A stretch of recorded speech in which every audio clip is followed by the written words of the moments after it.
Donc, bonjour à tous, je me présente comme Alexandre introduit, je suis le responsable du produit Linshare. Donc, je vais vous faire une présentation de Linshare. Est-ce qu'il y a des personnes dans l'assemblée qui n'ont jamais utilisé, qui ne connaissent pas du tout Linshare? Ok, ok, d'accord. Et ensuite, après, je vous présenterai les différentes évolutions. Alors, tout d'abord, Linshare, en fait, c'est une application de partage de fichiers orientée sécurité. C'est-à-dire qu'on a des fonctions de chiffrement, de signature pour assurer la confidentialité et l'intégrité des données. L'interface a été construite en fait, de manière intuitive pour que ça reste le plus simple possible. C'est-à-dire, dans les cas nominaux, c'est déposer un fichier, indiquer les destinataires et partager. On a donc un couplage avec Thunderbird et Outlook, ce qui permet en fait de ne pas avoir à sortir de notre messagerie pour envoyer des fichiers. Donc, je vous présenterai un peu quelques écrans un peu plus tard. Et donc évidemment, couplé avec la solution OBM. Donc, tout est disponible sur le site de linshare.fr. Alors, dans Linshare en fait fonctionne assez simplement. C'est-à-dire que vous avez vos utilisateurs internes, donc votre administration, tous vos services internes, qui eux sont contenus dans un annuaire, de type Active Directory ou NetApp. Et donc Linshare, lui, vient se brancher sur cet annuaire, il fait la réplication en temps réel, en fait. Il suit l'annuaire, donc vous n'avez aucun effort en fait, de provisioning à faire pour que vos utilisateurs aient accès à l'application. C'est déjà une force. Et vous avez la possibilité d'avoir des utilisateurs invités. Donc la création d'un utilisateur invité, c'est un utilisateur qui est en fait, temporaire. La durée du compte est évidemment paramétrable, bien sûr. L'intérêt, c'est de pouvoir échanger pendant une semaine, 2 semaines, un mois avec cette personne. Et ensuite, le compte est automatiquement clôturé.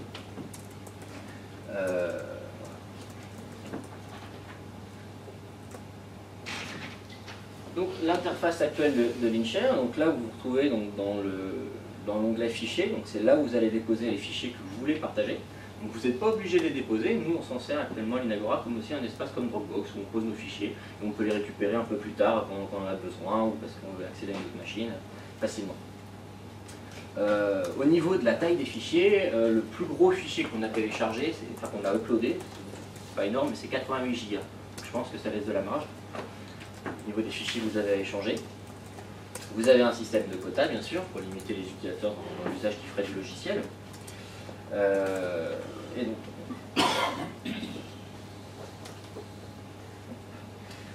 alors, la cinématique en fait, de dépôt est plutôt simple. Donc, vous avez donc, évidemment une authentification préalable de l'utilisateur sur l'annuaire. Une fois connecté, donc, il dépose son fichier. Il indique les destinataires auxquels il souhaite partager ce fichier. Et en fait, une fois qu'il a cliqué sur partage, un mail de notification est envoyé à chacun des destinataires. De manière individuelle. C'est-à-dire que ce n'est pas un mail groupé où chacun serait notifié que toutes les personnes ont reçu un mail avec le nom du fichier. C'est vraiment nominatif. Chaque personne reçoit un mail à son attention avec le lien des fichiers, leurs noms qui ont été téléchargés. Toutes ces informations en fait, de date de dépôt, date de partage, date de destinataire, peuvent être retrouvées en fait, dans l'IHM. On a une fonction d'historique qui permet vraiment d'historiser tous les événements qui se passent sur la plateforme. Donc évidemment, l'utilisateur destinataire, s'il est dans la plateforme, s'il a un compte, il se connecte, il récupère ses fichiers. Et s'il n'a pas de compte, en fait, on génère des URL uniques, un peu comme vous avez sur Dropbox. Donc, qui peuvent être protégés par un mot de passe au besoin, ce qui permet que personne ne peut, d'une, deviner les URL, et de deux, accéder aux URL si elles sont protégées par un mot de passe. Donc ça, c'est ce que nous, on appelle les URL anonymes. C'est vraiment pratique, parce que si vous devez envoyer un document à une quinzaine de personnes qui ne sont pas dans Linshare, vous avez juste à saisir leurs adresses email, partager, et vous avez fini. Et évidemment, à chaque fois qu'une personne télécharge, que ce soit un utilisateur dans l'application ou une URL externe, vous avez la notification que la personne a téléchargé le fichier.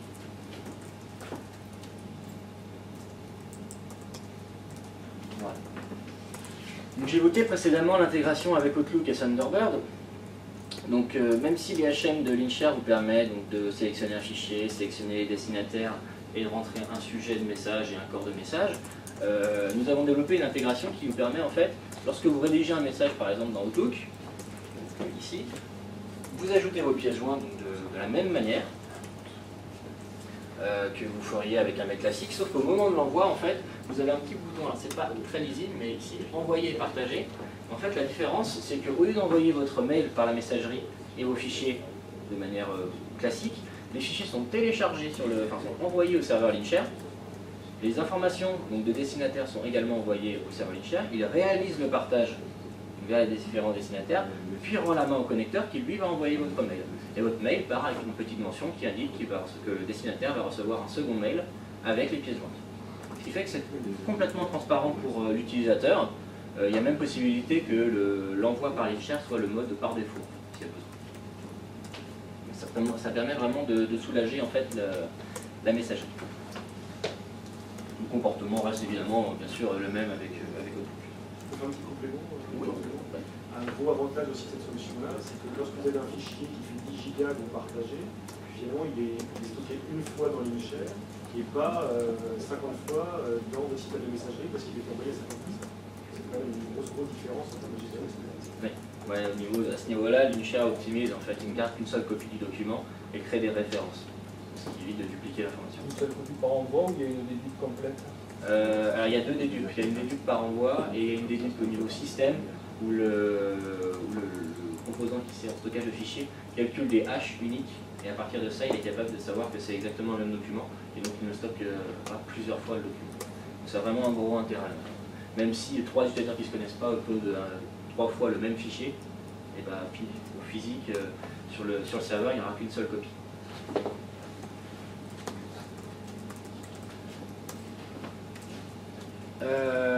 Donc là, il y a la présentation que j'évoquais précédemment de la cinématique de l'intégration avec Thunderbird. Donc on a bien la rédaction du courriel comme un courriel classique, l'ajout des pièces jointes, et à l'envoi, donc les destinataires sont notifiés d'un second mail qui leur indique comment récupérer les pièces jointes. En fait, les pièces jointes ne sont pas jointes au mail. En fait, dans le mail, on va trouver des liens sécurisés. Non, en fait, dans le premier mail que vous êtes en train de rédiger, ouais, vous avez une mention qui vous indique que vous allez recevoir un second mail. Alors la raison de ça, en fait, c'est que dans Linshare, on a fait le choix d'identifier clairement les partages de l'émetteur vers le destinataire et qui télécharge. Donc on ne peut pas faire comme Dropbox où on insère un lien dans le mail et on l'envoie parce que du coup on ne connaît pas qui va télécharger le fichier. En rajoutant un second mail unique par destinataire, on a vraiment cette traçade de savoir qui l'a récupéré ou non. Je peux donner un exemple concret éventuellement, c'est que quand on partage les fichiers vis-à-vis de nos clients, notamment c'est des réponses par exemple par rapport à des chiffres ou autres. Moi j'ai déjà vu, je suis alerté quand mon correspondant recharge ou bien télécharger le fichier. Puis parfois je vois une deuxième fois, une troisième fois, une dixième fois, donc je l'appelle, je lui dis est-ce que c'est normal que vous nous téléchargez une fois? Ah oui, j'ai partagé le lien avec des collègues, etc. Donc on sait qu'on a même une traçabilité que même si on l'a confié à une personne, si le document est rechargé 5 fois, on dit qu'effectivement il y a eu un transfert vers d'autres personnes en interne, ce qui était le cas. Mais ça permet quand même d'avoir une traçabilité de ce qui se passe par rapport au fichier. L'intégration avec Thunderbird, c'est fait par les API REST ou... Oui, la communication entre le connecteur et le serveur, c'est fait par REST. On supporte REST JSON, REST XML. Ouais. Donc voilà comment se présente l'interface de Thunderbird. Donc, à part le bouton en haut qui est entouré de rouge, en fait, c'est exactement l'interface classique de Thunderbird. Il y a juste un bouton supplémentaire, l'ajout des pièces jointes donc à droite, la rédaction du mail. Ouais, donc, il y a pas donc, au moment où vous cliquez, en fait, vous avez un message qui vous indique que les fichiers sont en cours de transfert sur le serveur, puis en cours de partage. Et après, votre client de messagerie reprend la main en indiquant qu'il envoie le courriel à vos destinataires. Et évidemment, ça nécessite une phase d'authentification, mais il y a possibilité d'enregistrer les logins et mots de passe si vous le souhaitez pour ne pas avoir à taper à chaque fois. Même fonctionnement que votre compte de messagerie. Voilà. Donc moi je vais me focaliser sur l'année 2013 avec la version 1.0 de Linshare, il y a eu une version antérieure en Manche 0. Cette nouvelle version, en fait, c'est vraiment une refonte, une grosse refonte de tout le back-end, c'est-à-dire tout l'intérieur du logiciel, comment il est organisé, qui va nous permettre, en fait, qui nous a permis de faire évoluer le logiciel, d'amener de nouvelles fonctionnalités. Donc, je vais vous présenter, en fait, les différents points sur les slides qui arrivent, et évidemment, qui nous permettent de proposer pour la roadmap 2014 de nouvelles fonctionnalités. Donc apparemment, peu ont connu les versions précédentes, mais il y avait une sorte de version du groupe qui a disparu au profit donc, de l'espace collaboratif que je vais vous présenter juste après, donc, qui est vraiment l'avancée de la version 1.0. Donc elle a été publiée donc, le jour de la fin du monde. Voilà, donc en 2013, donc, les toutes premières versions se sont focalisées donc, à l'amélioration et la stabilisation de l'espace collaboratif. Donc vous avez un onglet à ce niveau-là qui vous permet en fait, de créer des threads. Donc des threads c'est comme des groupes. Vous pouvez définir donc, des membres à ces groupes avec un droit en lecture, en upload ou un droit d'administration complet. On l'a imaginé en fait comme un fil de discussion, c'est-à-dire que vous avez un projet qui commence, vous créez un thread sur projet, vous rajoutez différents partenaires de ce thread, et à chaque fois que vous avez des documents à publier, vous les déposez dans cet espace-là. Et à chaque fois, vos documents les plus récents se retrouvent en haut de la liste. Donc, ce qui fait que quelqu'un qui rejoint le projet 2-3 mois plus tard, ben, il a tout l'historique potentiellement des documents. Alors évidemment, le propriétaire du thread peut faire le minage s'il y a eu plusieurs versions des fichiers qui ont été publiés, mais ça permet en fait de ne pas stocker les documents dans le compte d'une personne, comme c'est souvent le cas. Si la personne part, eh ben, on n'a plus accès à ces documents.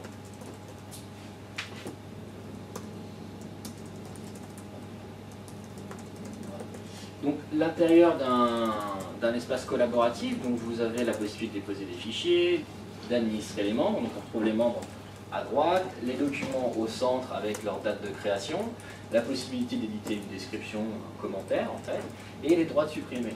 Donc là, les droits d'édition et les droits de suppression ne sont disponibles uniquement pour l'administrateur, puisque le but, c'est pas de rééditer à chaque fois un document, c'est d'en déposer un nouveau et de faire vivre le contenu du thread.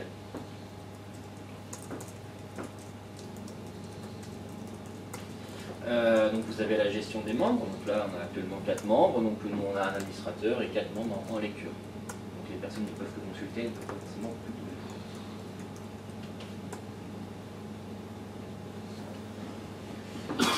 Ah ben j'ai remis le contenu, excusez-moi. Donc du coup, tout à l'heure. Voilà. La version 1.3, ça a été donc, la révolution du dépôt, c'est-à-dire qu'on a apporté des barres de progression, de la multisélection, on peut prendre 3, 4, 5 fichiers d'un coup et les ajouter. Il y a donc du support du glisser-déposer en fonction des navigateurs, mais des fichiers et des dossiers. Donc les fichiers, ça marche sur tous les navigateurs. Les dossiers, j'avoue que Internet Explorer ne supporte pas trop, enfin, même pas du tout. Donc avec tout un système de file d'attente, en fait, vous pouvez drag and dropper en fait, vos fichiers, et puis ça se pose au fur et à mesure sur votre ligne chef.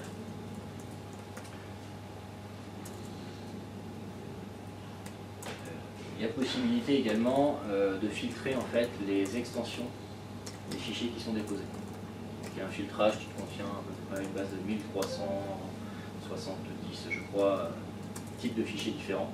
Donc si vous voulez vraiment interdire des fichiers particuliers parce que vous avez un usage, vous voulez réserver uniquement à un type de document précis, sachez que l'InShare peut le faire. Et par défaut, tout est configuré de manière ouverte, tout faire, mais après on peut restreindre. Donc ça c'est de la configuration de la plateforme, c'est... Tout à fait. Vous pouvez fonctionner soit en liste blanche, soit en liste noire, soit vous interdisez tout et vous faites quelques pièces jointes dans personne. C'est que l'extension que vous validez. Alors on valide, pas le contenu. non, on valide pas l'extension, on valide les caractères, enfin la signature des fichiers en fait. Parce que les extensions, tout le monde peut renommer un fichier. L'intérêt est plutôt limité.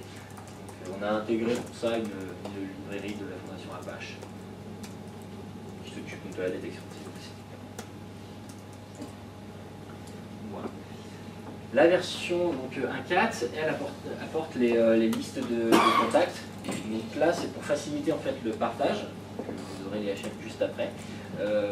potentiellement si vous devez envoyer des documents vers les mêmes destinataires à chaque fois, pour X ou Y raison, pour un projet. La liste de diffusion, c'est que vous pouvez en fait ajouter soit un utilisateur interne, soit un utilisateur externe. Enfin, à partir du moment où vous avez son adresse mail, vous l'ajoutez dans cette liste, et à chaque fois que vous enverrez un partage à cette liste, tous les destinataires recevront le partage. Il fera un partage par destinataire. Ça peut être synchronisé avec les list exchange Non, pour l'instant, il n'y a pas de pont. Normalement, on devrait bientôt avoir un API REST pour administrer cette partie-là. Donc après, il suffira de faire un connecteur entre d'autres applications sans trop de problèmes. Donc, le dépôt et le partage. Donc on retrouve donc, le bouton déposer, donc avec la barre de progression que je vous ai montré précédemment, donc qui est utilisé soit dans le mode partage, soit dans l'espace collaboratif. Vous indiquez donc au destinataire. Là vous avez une complétion automatique sur les utilisateurs qui sont dans votre annuaire, sur les utilisateurs invités que vous avez ajoutés dans l'InShare et les mails que vous avez pu saisir précédemment, ce qui vous permet de ne pas avoir à ressaisir à chaque fois l'adresse mail. Vous commencez à taper les premières lettres de son mail, de son prénom, de son nom, et automatiquement le système vous propose en fait les choix les plus cohérents. Évidemment, après la fonctionnalité peut être désactivée si vous le souhaitez, ne pas l'utiliser. Juste en termes de fonctionnalité, quand vous parlez de la fonction déposer, aujourd'hui on dit on dépose pour un partage. Vous déposez à partir du moment où vous voulez effectuer un partage. Oui. La notion de coffre-fort électronique, je peux déposer un instant T dans un espace. En fait, mais après d'y accéder pour le partager. Tout à fait. En fait, là, la partie dépôt-partage, c'est la cinématique globale. Mais vous pouvez juste déposer, vous arrêtez là. D'accord. Et vos fichiers se retrouvent dans votre espace personnel. D'accord. Je vais vous faire juste une petite démo juste après si vous voulez. Dans l'outil, j'ai un espace personnel, des espaces collaboratifs, Voilà. et après des mécanismes d'échange pour partager mes informations, mes fichiers. Tout à fait. La version du fichier qui est dans l'espace collaboratif, c'est un cliché, c'est un lien de la version qui est dans l'espace personnel. Pas du tout. Donc c'est dupliqué. C'est dupliqué en fait. Il y a des possibilités de copier un fichier qui est dans l'espace personnel dans l'espace collaboratif, mais il n'y a pas de dépendance entre les deux, justement pour éviter que si une personne part, si son compte il est supprimé, on ne perde pas les informations. Donc vous avez donc les destinataires, vous avez possibilité de renseigner des listes, comme on voit en dessous.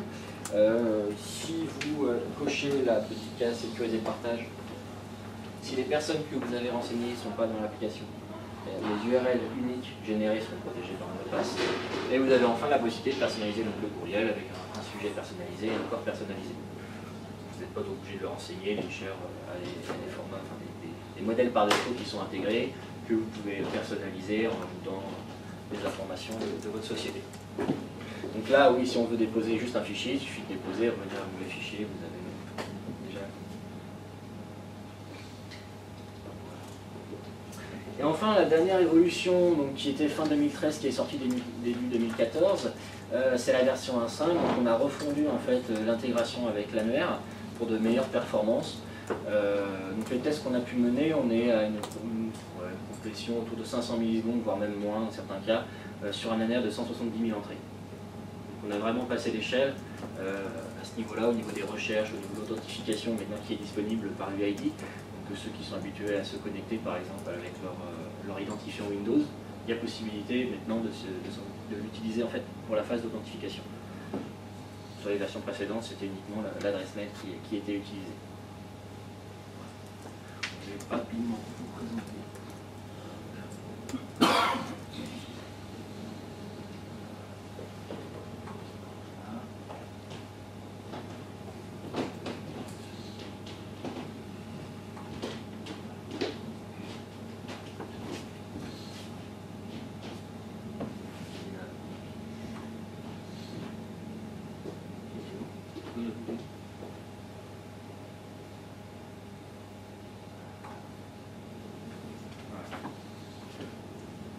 Donc voici la page d'accueil en fait de l'application. Donc vous retrouvez en fait les partages dont vous êtes le destinataire.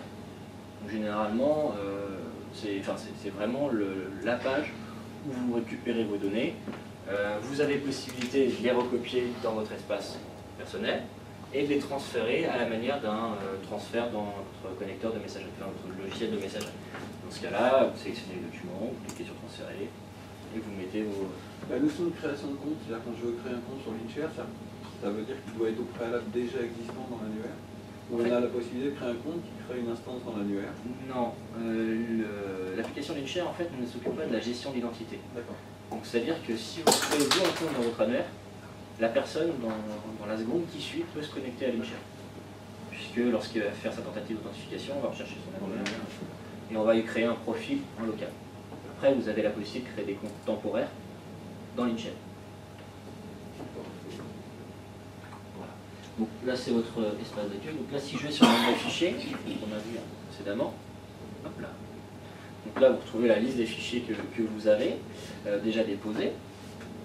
Vous pouvez en déposer. Voilà. Donc vous pouvez accéder au formulaire de dépôt. Voilà. Donc je vais sélectionner la présentation d'aujourd'hui, par exemple.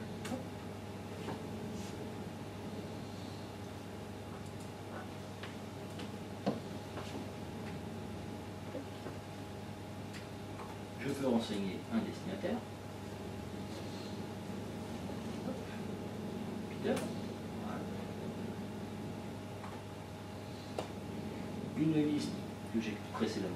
Les destinataires sont tous les mails que moi j'ai renseignés dans mon espace. Alors les destinataires sont toutes les adresses de courriel qui sont présentes dans l'annuaire, donc tous les utilisateurs, donc tous vos collègues potentiellement, tous les utilisateurs que vous avez créés en local, des utilisateurs invités, et tous les mails que vous avez potentiellement déjà rentrés quand vous avez utilisé le partage.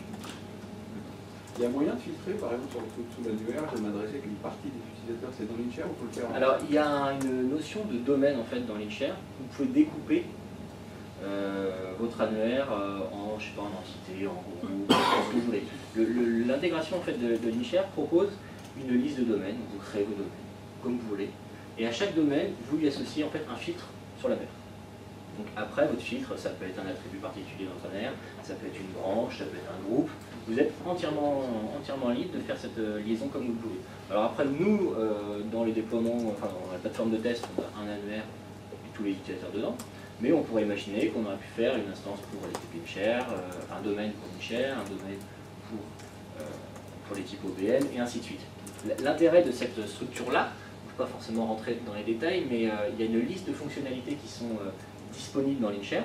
Donc on a vu la complétion, les URL anonymes, les invités, l'espace collaboratif. Toutes ces fonctionnalités en fait, peuvent être activées ou désactivées au bon vouloir. Et cette activation, excusez-moi, se fait par domaine. Donc vous pouvez créer autant de domaines que vous voulez, les configurer comme vous voulez. Par exemple, vous pouvez interdire sur le domaine des invités la complétion. Vous pouvez interdire l'onglet utilisateur, l'onglet liste, l'onglet collaborateur pour les invités, ce qui fait qu'il ne verra que accueil fichier, il ne pourra que consulter, voire déposer en fonction des droits que vous leur affectez. Par contre, pour le reste de vos utilisateurs qui sont dans un domaine séparé, vous aurez plus de droits, ou pour avoir des power users et des users un peu restreints. Donc là, la configuration de ce côté-là est extrêmement souple. À partir du moment où vous avez bien identifié votre population, vous l'associez à un domaine et vous réglez tous les paramètres comme vous voulez pour Linkshare. Voilà. Une fois que j'ai renseigné donc, potentiellement mon destinataire et une liste, j'ai plus qu'à cliquer sur l'onglet partager. Et évidemment, l'effet démo.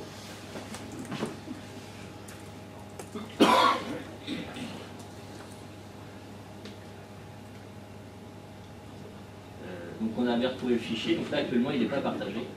Il doit y avoir un petit souci. Hop là.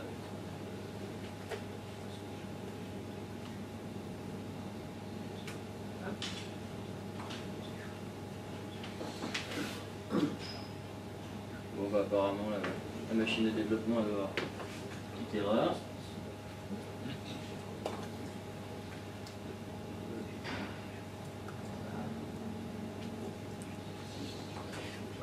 Ça ne marche pas.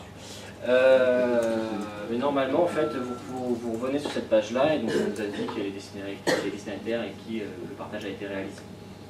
Voilà, donc les destinataires, eux, sont notifiés de la création du partage. Oui, c'est vrai. Ouais. Voilà.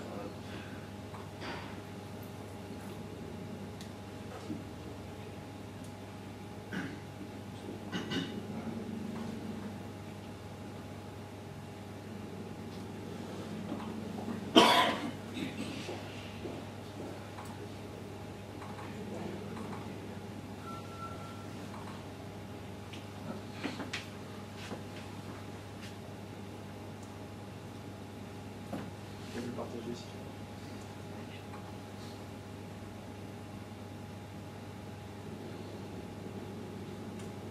Alors, ce qui est sympa au niveau de la complétion, c'est que quand vous commencez à rentrer des caractères, donc évidemment le nombre de caractères est configurable, actuellement il est réglé à 3. Donc vous commencez avec le prénom, le nom ou un fragment d'adresse mail. Et si vous rajoutez un espace et vous commencez à taper d'autres caractères, en fait il détecte que vous tapez un couple nom-prénom ou prénom-nom. Dans ce cas-là, ça permet de restreindre et de retrouver plus facilement la personne quand vous avez beaucoup de choix.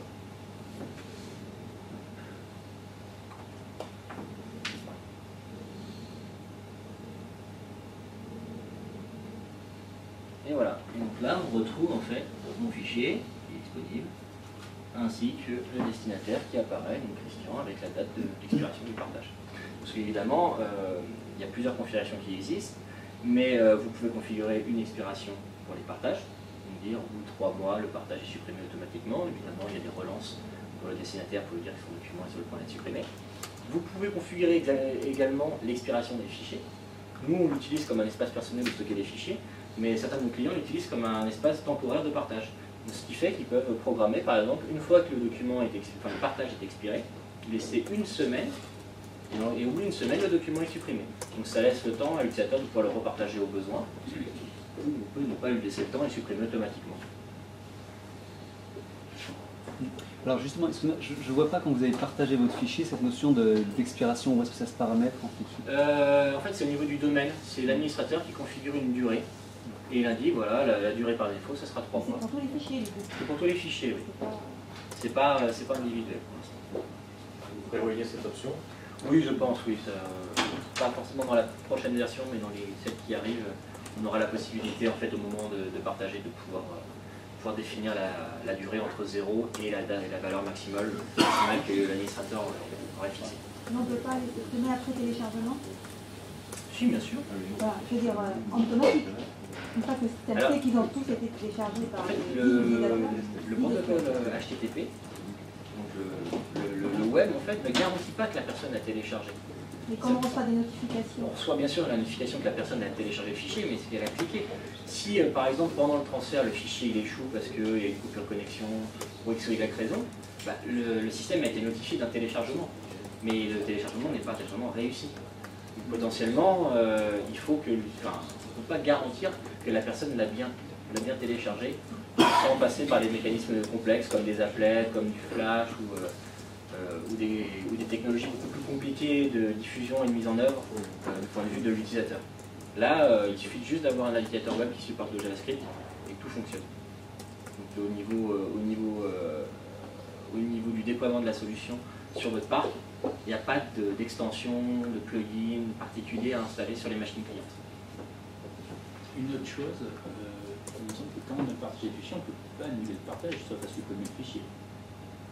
Quand on a partagé le fichier, oui, tout à fait. Oui. Voilà. J'ai partagé un fichier et j'ai changé d'avis, je ne peux plus le partager, je ne peux pas l'annuler, sauf à supprimer le fichier. Tout à fait. Et si je l'ai partagé à 2 personnes, parce que je me suis bourré, je voulais partager à une seule personne, je ne peux pas l'annuler. Non, Je actuellement. supprime le fichier et refaire le partage avec. Tout à fait. Oui. Et c'est prévu de le changer, ça ou... Ce comportement est prévu dans la nouvelle interface de l'InShare. Donc juste après, donc dans la roadmap, je vais vous présenter la nouvelle interface d'administration. Et dans un second temps, nous attaquerons le sujet justement de l'interface utilisateur. Donc dans ces cas-là, nous allons justement implémenter cette fonctionnalité pour pouvoir administrer en fait les partages autour d'un fichier. Parce qu'initialement, l'idée c'était vraiment un partage égale un fichier. Et tranquillement, on a décorrélé pour pouvoir partager plusieurs fois le même fichier, pour gérer un peu plus finement. On va continuer cette réflexion dans la nouvelle interface. Voilà. Alors après, je peux vous présenter l'onglet collaboratif qu'on a vu précédemment. Ce qui veut dire, juste pour rebondir sur ce qu'on disait sur la notion de partage, je dis qu'on efface, donc je supprime le fichier, ça veut dire que je le supprime de mon espace, de mon coffre-fort numérique. Tout à fait, oui. Donc là, vous retrouvez les threads de tout à l'heure, enfin l'espace collaboratif, avec là, actuellement j'en ai 2. Donc je peux en sélectionner un, on retrouve le nombre de fichiers, la date de modification. Ce qui est intéressant dans cette liste, c'est qu'à chaque fois que quelqu'un dépose un fichier, le thread en fait, enfin excusez-moi, le thread, c'est comme ça qu'on l'appelle, il est mis en avant, c'est-à-dire qu'il est dans les éléments récents. Donc vous avez normalement les 10 derniers éléments mis à jour. Après, vous pouvez faire une recherche pour retrouver les threads qui vous intéressent, mais ça permet en fait d'un coup d'œil de voir quels sont les sujets qui ont été mis à jour.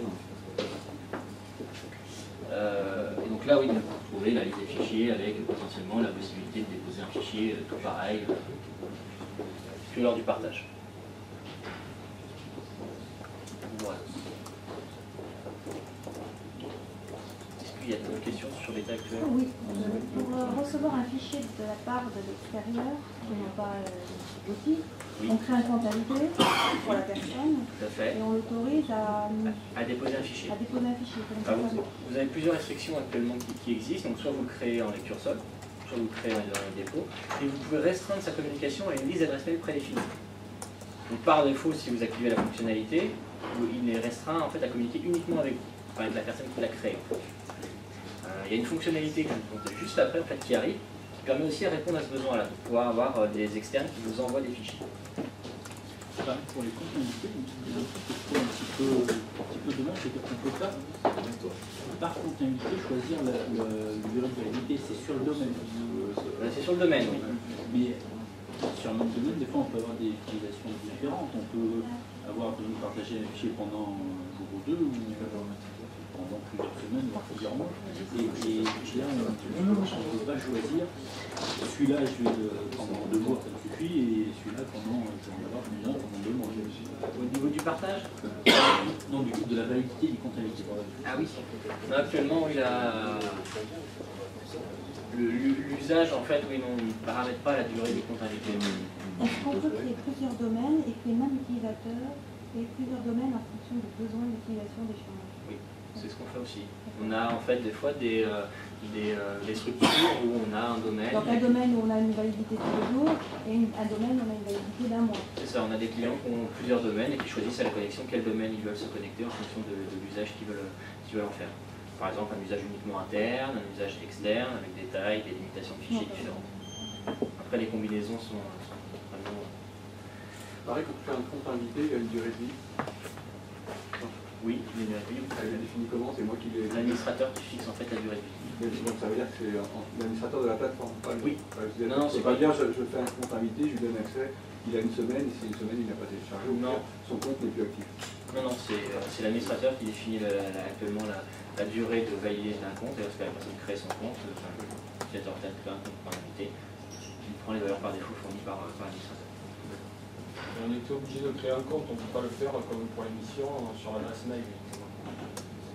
C'est-à-dire autoriser une adresse mail à venir déposer. Alors, actuellement, pour le dépôt de fichiers, il faut forcément créer un compte invité. Pour envoyer un fichier à un utilisateur externe, vous pouvez passer par les URL anonymes. Parce que là, vous Je parlais du dépôt. Du dépôt, oui. Là, actuellement, oui, il faut forcément créer un compte.